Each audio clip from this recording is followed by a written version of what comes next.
नमस्कार दोस्तों, आज हम बात करेंगे जेएलओ एग्जाम में पूछे गए कुछ महत्वपूर्ण प्रश्नों के बारे में। तो आइए शुरुआत करते हैं। निम्नलिखित कथनों का अध्ययन करके सही कोड चुनें कि प्रत्येक उच्च न्यायालय के पास सभी अदालतों और न्यायाधिकरणों पर अधीक्षण होगा उन सभी क्षेत्रों के संबंध में जिनके संबंध में क्षेत्राधिकार का प्रयोग करता है। अनुच्छेद 32 के तहत उच्चतम न्यायालय की रिट जारी करने की शक्तियां अनुच्छेद 226 के तहत उच्च न्यायालय की रिट जारी करने की शक्तियों के दायरे से कम है। ये तो बिल्कुल क और ख दोनों सही है, लेकिन ख कथन क को उचित नहीं ठहराता है। ऑप्शन नंबर 2 इसका राइट आंसर होगा। अनुच्छेद 12 के तहत राज्य के रूप में भारतीय क्रिकेट कंट्रोल बोर्ड की स्थिति पर चर्चा इसमें की गई है। कौन सा वाद है जिसमें ये चर्चा की गई है? तो ये जी टेलीफिल्म्स लिमिटेड बनाम भारत संघ वाद है। संवैधानिक संशोधन के संबंध में निम्नलिखित में से कौन सा युग्म सुमेलित नहीं है? संविधान 42वां संविधान संशोधन अधिनियम 1975, 31वां संविधान संशोधन अधिनियम 1973, 14वां संविधान संशोधन अधिनियम 1962, 7वां संविधान संशोधन अधिनियम 1956। आप जानते हो 42वां संविधान संशोधन 1976, तो ये गलत है पहला, क्योंकि यहाँ पर 1975 दे रखा है। उच्चतम न्यायालय ने किस मामले में पृथक्करण का सिद्धांत प्रतिपादित किया था? तो आरएमडीसी बनाम भारत संघ मामले में यह सिद्धांत प्रतिपादित किया गया था। जीने के अधिकार में मृत्यु का अधिकार समाविष्ट है, यह निम्नलिखित बाद में तय किया गया। तो पी रथिनाम बनाम भारत संघ, ऑप्शन नंबर 4। निम्नलिखित में से कौन सा संविधान के अनुच्छेद 51 के अंतर्गत शामिल नहीं है? अन्य देशों की संप्रभुता का सम्मान करना, मध्यस्थता द्वारा अंतर्राष्ट्रीय विवादों के निपटारे को प्रोत्साहित करना, राष्ट्रों के बीच उचित और सम्मानजनक संबंध बनाए रखना, अंतर्राष्ट्रीय शांति और सुरक्षा को बढ़ावा देना। तो शामिल नहीं है। ऑप्शन नंबर 1 इसका राइट आंसर होगा।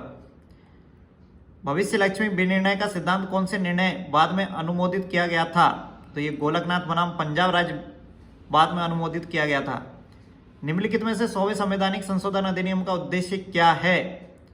तो 100वां संविधान संशोधन आपको पता भारत और बांग्लादेश के बीच सीमा समझौता संधि से संबंधित है, तो ऑप्शन नंबर 4 इसका सही उत्तर होगा। मूल अधिकारों में संशोधन के मुद्दे पर भारत के उच्चतम न्यायालय द्वारा निर्णय लिया गया पहला प्रसिद्ध मामला कौन सा था? तो ये शंकर प्रसाद बनाम भारत संघ मामला था, ऑप्शन नंबर 4। निम्नलिखित में से किस मामले में उच्चतम न्यायालय ने सेक्स वर्क को एक पेशे के रूप में मान्यता दी और यौन कर्मियों के संबंध में पुनर्वास उपाय के लिए निर्देश जारी किए? तो ये बुद्धदेव कर्मकार बनाम पश्चिम बंगाल राज्य बाद में ये फैसला दिया गया था। निम्नलिखित में से किस मामले में उच्चतम न्यायालय ने कहा कि कानून के शासन के माध्यम से समतावादी सामाजिक व्यवस्था की स्थापना संविधान की मूल संरचना है? इसका सही उत्तर होगा समता बनाम आंध्र प्रदेश राज्य।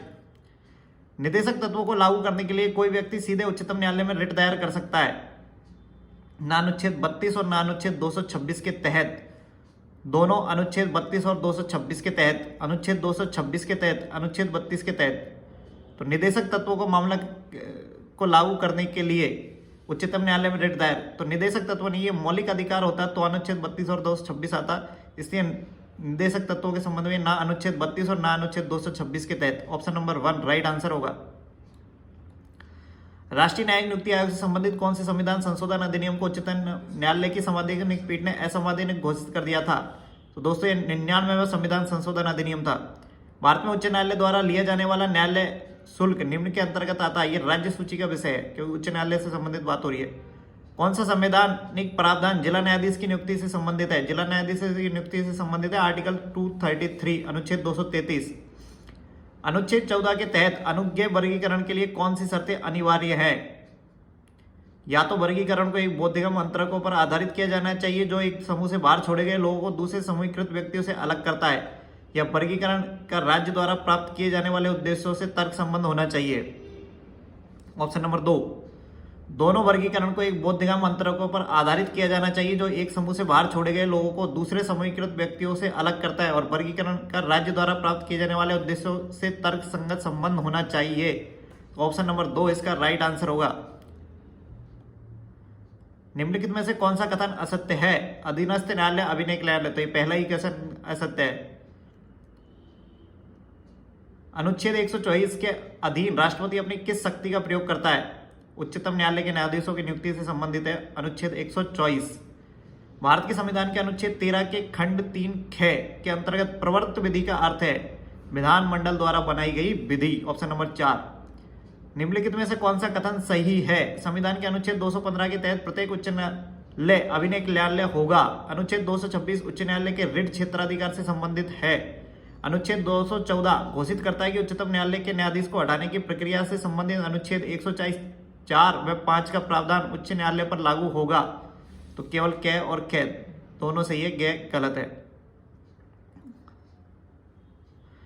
पूर्व निर्णय का सिद्धांत समाविष्ट है अनुच्छेद 141 में। 24वें संविधान संशोधन को किस वाद में चुनौती दी गई थी? यह तो केशवानंद भारतीवाद में 24वें संविधान संशोधन को चुनौती दी गई थी। निम्नलिखित में से किसको डॉक्टर बी.आर. अम्बेडकर ने भारत के संविधान का हृदय एवं आत्मा कहा था? तो संविधानों को उपचारों का अधिकार आर्टिकल 32 को डॉक्टर भीमराव अम्बेडकर ने भारत के संविधान का हृदय एवं आत्मा माना था। उच्च न्यायालय शब्द को भारत के संविधान के किस अनुच्छेद के तहत परिभाषित किया गया है? तो अनुच्छेद 366(14) के अंतर्गत इसको परिभाषित किया गया है। उच्चतम न्यायालय अपने क्षेत्राधिकार का प्रयोग करते हुए ऐसा आदेश दे सकता है जो किसी भी मामले में पूर्ण न्याय करने के लिए आवश्यक है। यह शक्ति किस अनुच्छेद में प्रदत्त है? तो यह आर्टिकल 142 142 में प्रदत्त है। तो आज हमने जो महत्वपूर्ण प्रश्न थे उनकी चर्चा की। आगे के प्रश्नों की चर्चा हम अगले वीडियो में करेंगे। तब तक के लिए धन्यवाद।